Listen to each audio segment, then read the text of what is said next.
नमस्ते दोस्तों। तो स्वागत करते हैं आपको नए वीडियो में। तो दोस्तों, कल के वीडियो में आपने यानी कि पिछले वीडियो में आपने चंद्रदेव से मेरी बातें यानी कि चंद्रदेव से मेरी बातें जो आप बंग महिला के नाम पे उसने आपने देख लिया, मैंने आपको बताया। और इसमें हमें टारगेट रखा है कि टोटल 21 कहानी है जो 21 वीडियो में कंप्लीट करी, जो कि पहली वीडियो मिल गया। आज आपको दूसरी वीडियो में दूसरी आपको धुलाई वाली कहानी के बारे में देखेंगे, जो कि धुलाई वाली की कहानी के बारे में इस वीडियो में देखेंगे। तो आइए हम लोग दूसरी कहानी को शुरू कर लेते हैं। और पहली कहानी आपने नहीं देखा है तो नीचे डिस्क्रिप्शन लिंक है, वो देख सकते हैं। दूसरी कहानी है धुलाई वाली, जो कि 1907 में प्रकाशित बंग महिला की ये कहानी है।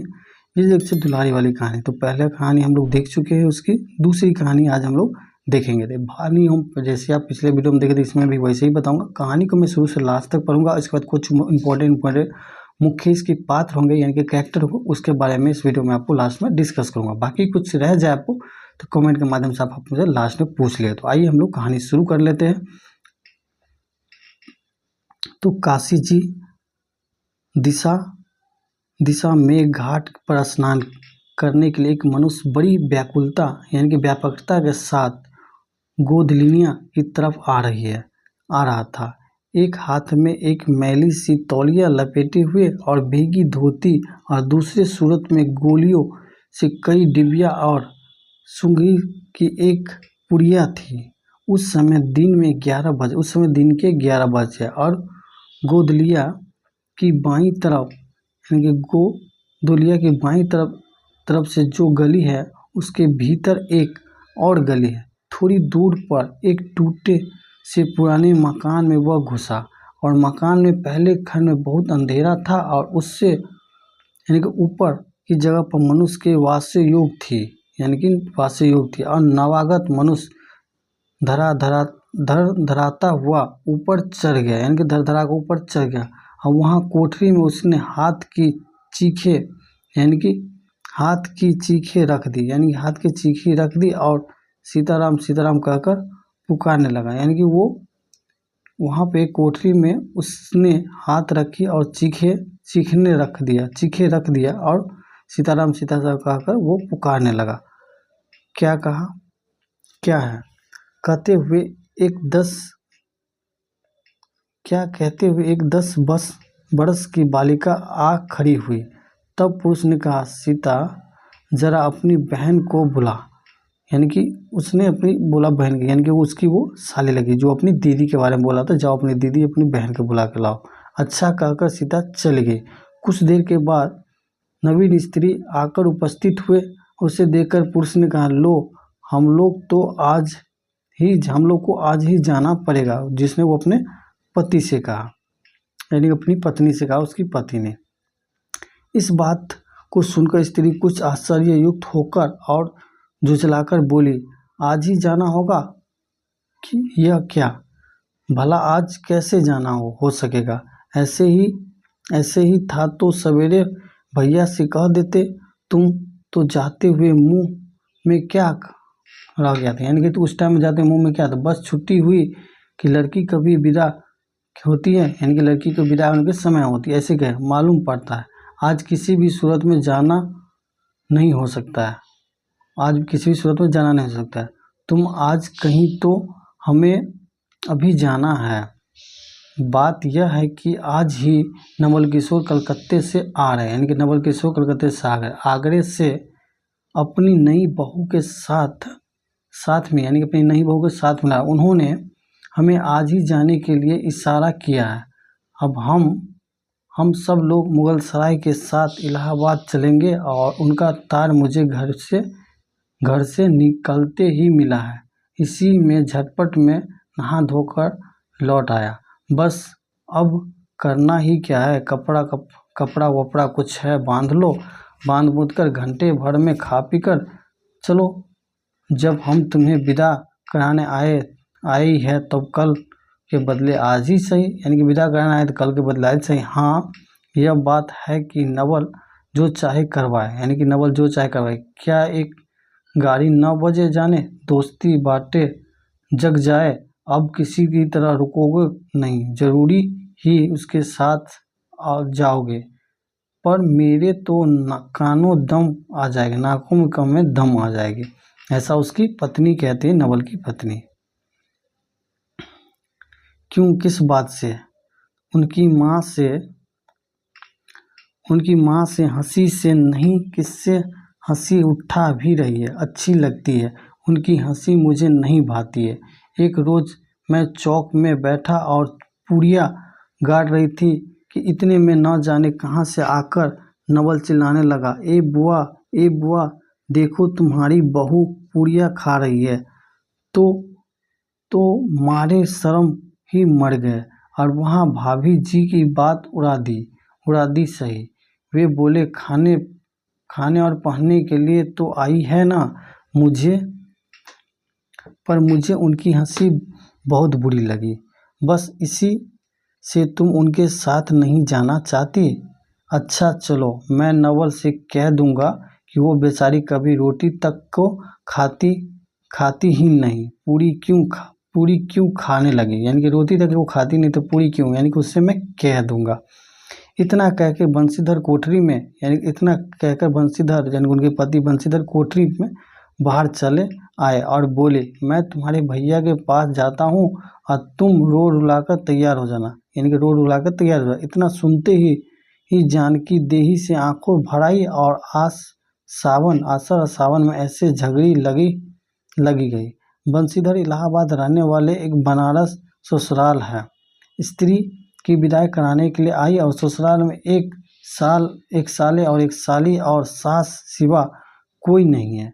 नवल किशोर इनके दूर के नाते के ममेरे भाई है, जो दोनों मित्रता में ख्याल में अधिक है। दोनों एक गहरी मित्रता में, दोनों का एक जान और दो काबिल, यानी कि एक जान दो जिस्म की बात होती है, उस टाइप की दोस्ती है इसमें। उसने दिन बंशीधर ही जाना स्थिर हो गया। सीता और बहन संग जाने के लिए रोने लगी और माँ रोते धोते लड़की की विदाई की सामग्री इकट्ठा करने लगी। जानकी देही भी रोती तैयार हो गई, यानी कि रोते रोते हुई तैयार। कोई भी चीज़ भूलने पर धीमी आवाज़ से माँ को याद भी दिलाई गई कि 1 बजे एक स्टेशन पर जाने का समय आ गया है। अब गाड़ी या इकट्ठा लाने का कौन जाएगा। ससुराल वालों की अवस्था अब आगे सी नहीं है। 2-4 नौकर चाकर हर समय बने रहे। सीता के बाप के न रहने से काम बिगड़ जाता है, यानी कि उनके ससुर के बारे में क्या है, जो बंशीधर के ससुर के बारे में। पैसे वाले यहाँ नौकर चाकर के सिवा कोई भी 2-4 खुशमदी घेरे रहते हैं। छुए को कौन पूछे और कराए। हाँ, सो भी इस समय कहीं गई है। साले राम की तबीयत अच्छी नहीं है, यानी कि उनके साले की तबीयत अच्छी नहीं है। वे हर घड़ी बिछौने पे बातें रहते और 30 पर भी आप कहने लगे, मैं धीरे धीरे जाकर कोई सवारी ले आता हूँ, नज़दीक नज़दीक तो ही है, यानी कि धीरे से जाकर कोई गाड़ी ले आता, नज़दीक तो ही है। कौन बोला? तो बंशीधर बोला। नहीं, तुम क्यों तकलीफ करोगे, मैं ही जाता हूँ। जाते जाते बंशीधर बेचारे लगे कि इक्के की सवारी तो भले ही घर से स्त्री को बैठाने लायक नहीं होती, क्योंकि एक तो इतने ऊंचे चढ़ना होता है और दूसरे पड़ाए पे पुरुष संग एक साथ बैठना पड़ता है। तो मैं एक पालकी गाड़ी कर लूँ, उसने सब तरह की आराम रहता है। जब गाड़ी वाले 1.5 रुपया किराया मांगे तब बंशीधर ने कहा कि चलो इक्के ही सही है, यानी कि जो पैसा कमाया था इक्के ही सही है। तो कुछ नवल किशोर तो यहाँ साथ नहीं है, इलाहाबाद देखा जाएगा, यानी कि इलाहाबाद में जाएंगे तो दोनों दृश्य मिल जाएगा, तो वहाँ देखा जाएगा। बंशीधर ने इक्का ले आया और कुछ असबाबा था, यानी कि असबाबा था। इक्के के रख कर अपने बैठ गए और जानकी की देही बड़ी विकलता से रोते हुए इक्के पर बैठी। उनकी पत्नी जानकी भी बैठ गई। इस पर स्थिर संसार स्थिरता कहाँ, यहाँ पर कुछ भी स्थिर नहीं है। इक्का जैसे जैसे आगे बढ़ता गया वैसे वैसे जानकी रुनाई भी कम होती गई। सिकरौली के स्टेशन के पास पहुंचते ही जानकी अपनी आंखों अच्छी तरह से पोंछ लिया। दोनों चुपचाप चले जा रहे थे। अचानक बंशीधर की नज़र अपनी धोती पर पड़ी और अरे एक बात तो हम भूल ही गए कहकर पूछा, उठे। इक्के वाला के कान बजाकर जानकी जी ने पूछा, क्या हुआ, क्या कोई ज़रूरी भूल गए? यानी कि कुछ चीज़ भूल गए, क्या ज़रूरी भूला है? नहीं, एक देसी धोती पहनकर आया था, वो सो भूल कर बिलायती ही पहन आए। नवल इकट्ठे स्वदेशी हुए न, वे बंगालियों में भी चढ़ गए। देखे तो दो चार सुनाए बिना न रहेंगे। बातें तो ठीक है, लेकिन नायके बिलायती चीज़ों से मोल लेकर क्यों रुपये बर्बाद किया जाए? देसी लेने से भी दाम लगेंगे, सही दाम लगेंगे, और रहने में भी देश में ही है। जानकी जरा होठे टेढ़ी कर बोली, यानी कि होठे टेढ़ी करके थोड़ा मुँह दूस के बोली, ओह धोती तो धोती है, पहनिए, काम क्या है, यह बुरी थोड़ी है। यानी कि धोती है क्या, बिलायती है क्या, देसी। इतने में स्टेशन की कुली आ घेरा। बंशीधर ने कुली को करके चले, और इतने में इक्के वाला ने कहा कि इधर से टिकट लेते जाइए, पुल के ऊपर चढ़ोगे तो दरवाजे पर टिकट मिलता है। बंशीधर ने फिरकर बोला, अगर मैं टेढ़े दरवाजे का टिकट लूँ तो? इक्के वाला ने चुप हो रहा। इक्के वाला की सवारी देखकर इसने ऐसा कहा कि यह कहते हुए बंशीधर ने आगे चढ़ा गया, और यथा समय रेल में बैठकर बंशीधर राजघाट पार करके मुगलसराय पहुंचा, और वहां पुल लांघकर दूसरे प्लेटफॉर्म पर चल बैठा। आप नवल से मिलने की खुशी में प्लेटफॉर्म पर इस छोर से उस छोर टहलते रहते देखते देखते गाड़ी धुआं दिखाई पड़ा।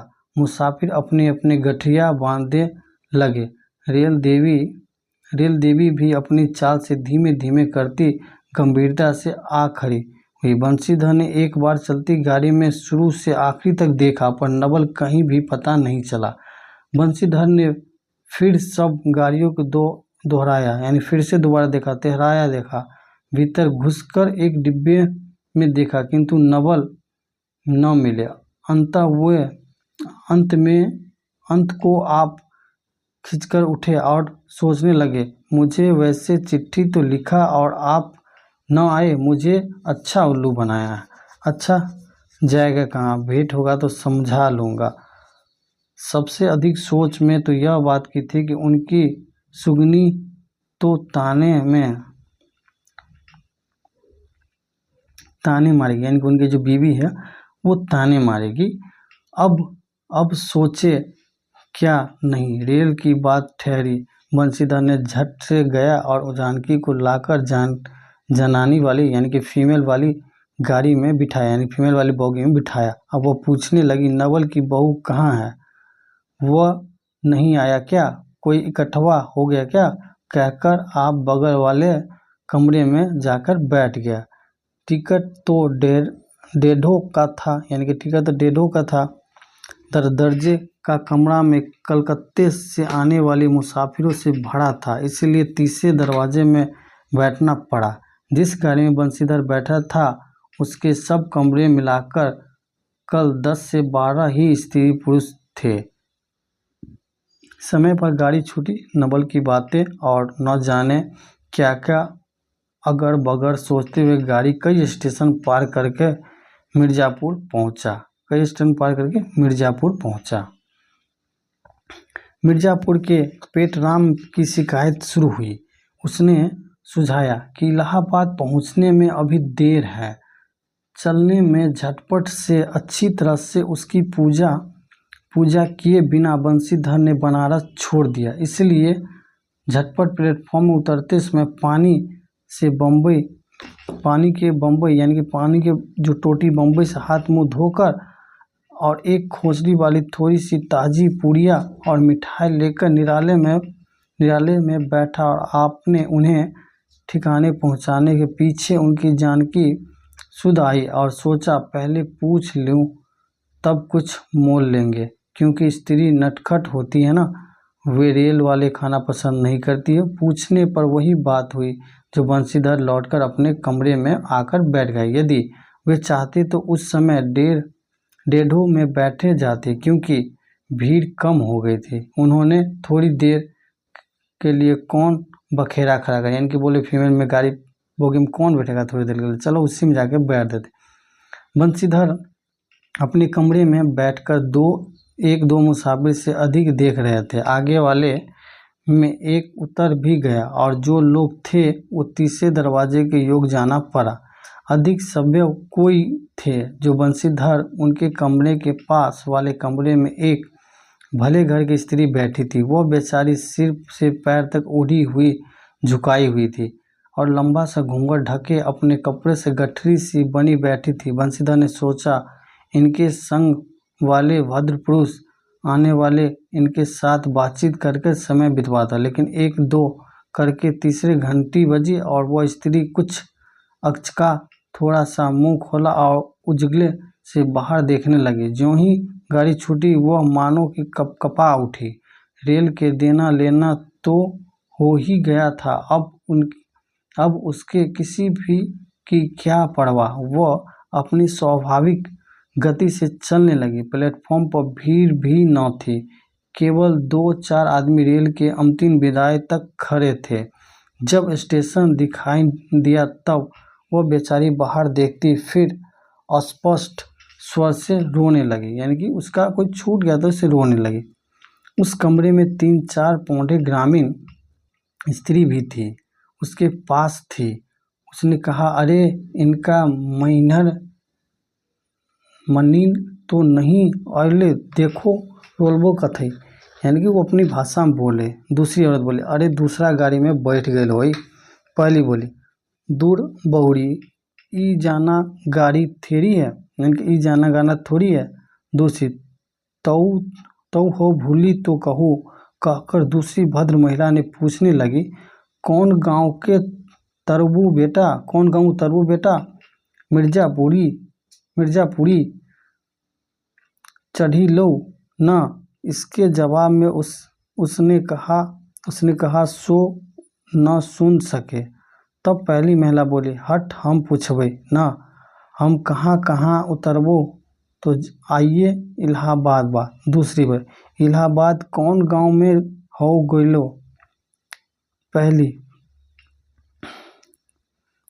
औरत जो थी वो बोली, अरे नहीं जइबो पायगा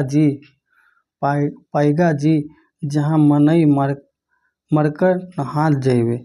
दूसरी, भले पैला जी काहे न जाती, ले काहे नहीं, तोरे पंच के धर्म से 4 दाई नहा चुकी है, यानी कि जितना तुम कर्म किए उसे 4 धाम नहा चुके। ऐसे हो सोमवारी और गहन धक्का लगा रहा, तोहर काशी जी नहाए गेले।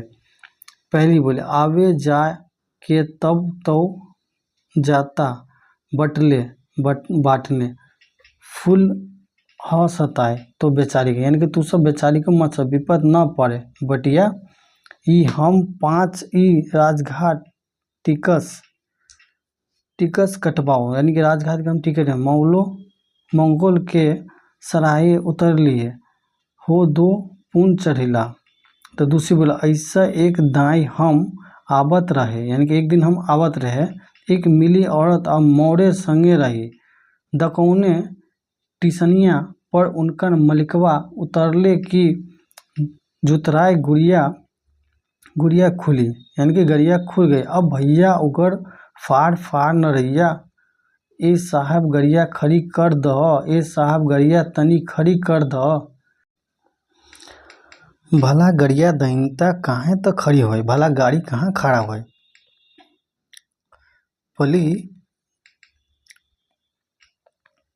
पली मेरू बड़ी उजबक रहल, भला केहू चिल्लाए केहू रेहू, गाड़ी खड़ी नहीं हुई। यानी कि इस बात पर कुल कमरे वाले हंसने लगे। अब जितने पुरुष स्त्री थे एक अनोखी सी बातें कहकर अपने तजुर्बे का बयान करने लगी। बीच बीच में उस अकेली अबला स्त्री के दुख प्रकट करती जाती थी। तीसरी स्त्री बोली,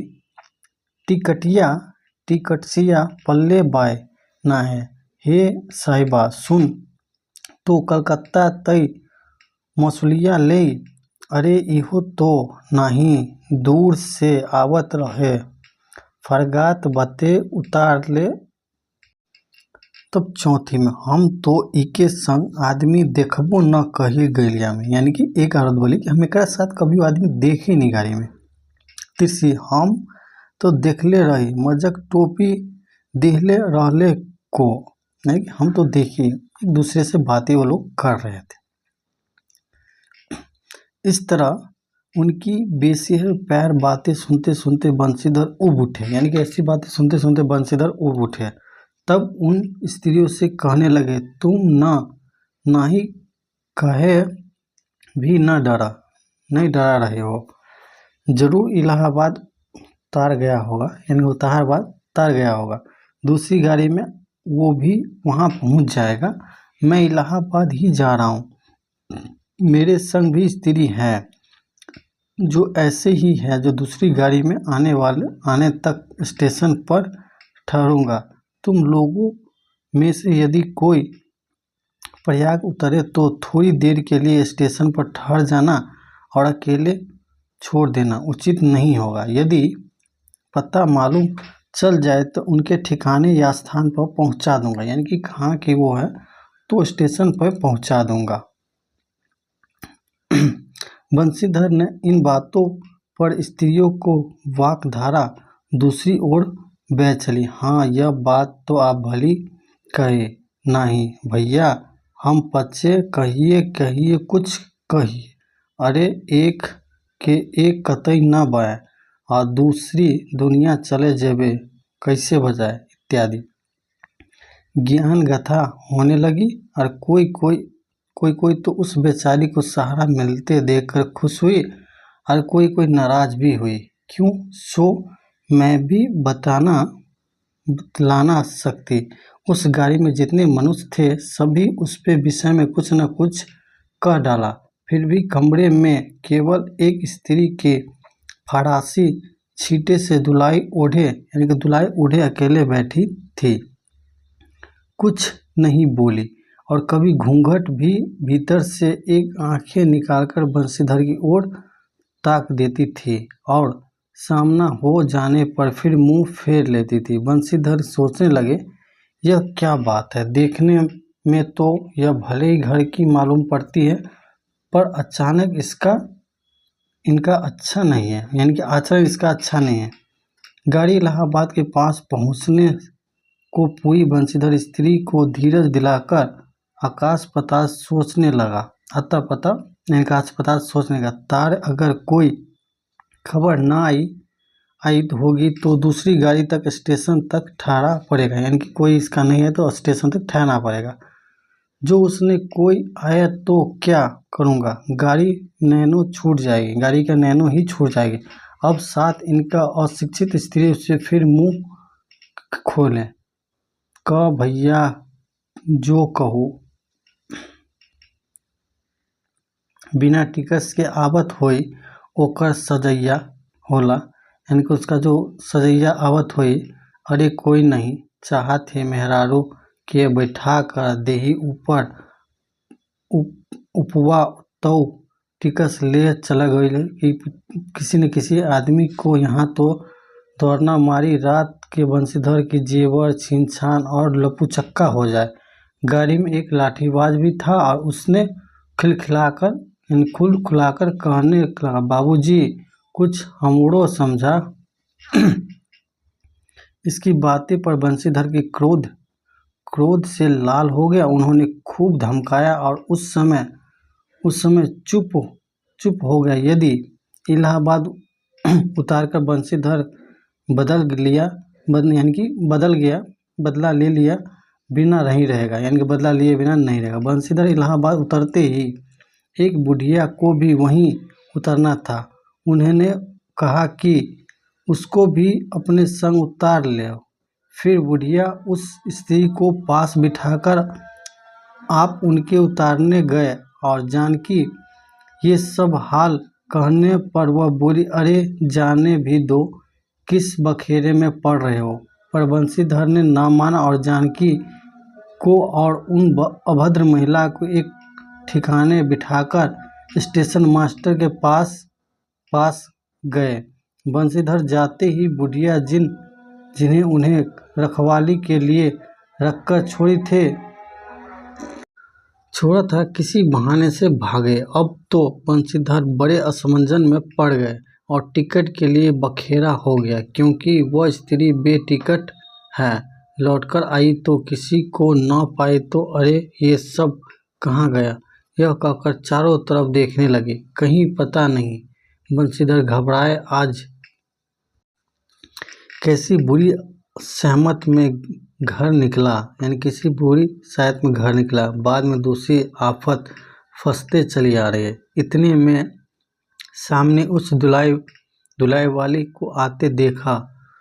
तू उन स्त्रियों को काहे ले गई, इतना कहना था। दुलाई वाली ने मुंह खोलकर नवल किशोर को खिलखिलाकर उठे। दुलाई वाली यानी कि अपना गुण निवल हटे। अरे यह क्या, सब तुम्हारी ही करतूत थे, अब समझ में आ गया, कैसे गजब तूने किया। ऐसे हंसी मुझे नहीं अच्छी लगती है। मालूम होता है कि तुम्हारी यह बहू थी। अच्छा तो वो गई कहाँ?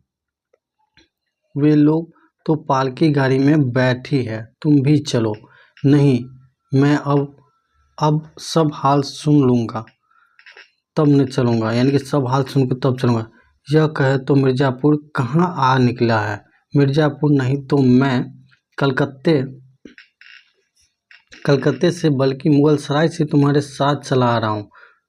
तब जाके मुगलसराय में मेरे ही चक्कर लगते थे। तब मैं 1.5 दर्जन ऊपर वाले बेंच पे लेटे तुम्हारी तमाशा देख रहा था। फिर मिर्ज़ापुर में जब तुम पेट भर धंधे लगे तब मैं तुम्हारे पास निकल आ गया। तुम्हें न देखे तो मैं तुम्हारी गाड़ी में जाकर बैठा, सोचा कि तुम्हारे आने पर प्रकट हो जाऊंगा। फिर थोड़ी देखा करते करते यहाँ पे नौबत पहुँची तो अच्छा सब चलो, जो हुआ सो हुआ, माफ़ करो। यानी कि नवल बोला कि जो हुआ सो हुआ माफ़ करो, क्योंकि घूंघट में नवल ही था, उनका जो दोस्त आ रहा था। यह सुनकर बंशीधर प्रसन्न हो गया और दोनों मित्र बड़े प्रेम से बातचीत होने लगे। और बंशीधर बोले, मेरे ऊपर जा कुछ बीते सो बीते। यह बेचारी कुछ तुम्हारे ही गुनवा संग पहली ही बार रेल में आ रही है, अब बहुत तंग हुई। ये तुम्हें नहा रुलाया, बहुत डर गई थी। नहीं जी, डर किस बात की का था, हम तुम दोनों गाड़ी में ही थे। हाँ, पर यदि स्टेशन पर मास्टर का इतलिता कर देता तो बखेरा खड़ा हो जाता ना। अरे तो क्या, मैं मारा थोड़ी ही गया था। 4 हाथ की दुल्हरी बितासा ही कितने थे, यानी कि 4 हाथ का दुल्हरी उठाने में कितना टाइम लगता। इसी बातचीत करते करते दोनों गाड़ी के पास आए और देखे तो दोनों मित्र बंधुओं खूब हंसी में रही थी। जानकी कह रही थी, अरे तुम क्या जानो इन लोगों की हंसी, ऐसा ही होता है, हंसी में किसी की प्राण भी निकाल जाए, इन्हें दया ना आवे। यानी कि ये दोनों दोस्त हंसी में प्राण भी निकाले, दया ना आए। खैर, दोनों मित्र अपनी घर वालों को लेकर राजी खुशी घर पहुंच गए और मुझे इनकी राम कहानी लिखने में छुट्टी मिल गई। तो इस दुलाई वाली कहानी में एक बंशीधर, एक नवल किशोर की पत्नी और इसके बंशीधर की पत्नी जानकी। इसके बाद एक पात्र थी बंशीधर की साली सीता, और इसके बाद इसकी एक साला भी थे और एक सासू माँ भी थे इनके। तो इतने पात्र थे, बाकी इक्का वाला भी था जो वो घोड़ा गाड़ी वाला था वो। तो इतनी पात्रता थे जो दुलाई वाली कहानी की हम लोग देखे, जो बंग महिला की कहानी है। तो ये कहानी देख ली। और पिछले वीडियो में हम लोग चंद्रदीप से संदेश वाली भी मैं कहानी देख चुके थे, 2 कहानी देख चुके। तो 2 कहानी देख चुका है दूसरी वीडियो। ये वीडियो आधे घंटे की हो गई। दुलाई वाली कहानी कुछ लंबी थी बंग महिला की, तो ये दूसरी कहानी हमारी थी। कल के वीडियो में हम लोग तीसरी कहानी देखेंगे। अगर पहले नहीं देखे तो नीचे डिस्क्रिप्शन बॉक्स पर लिंक है, वहाँ से जाकर देख सकते हैं। बाकी कल तीसरी वीडियो में मिलते हैं। बाकी हमारे चैनल पर आप नए हैं अभी तक तो चैनल को सब्सक्राइब करके साथ में बेल आइकन जरूर प्रेस कर लीजिएगा। कुछ क्वेश्चन आपको हो तो कमेंट सेक्शन में कमेंट जरूर कर लीजिएगा। धन्यवाद, जय हिंद।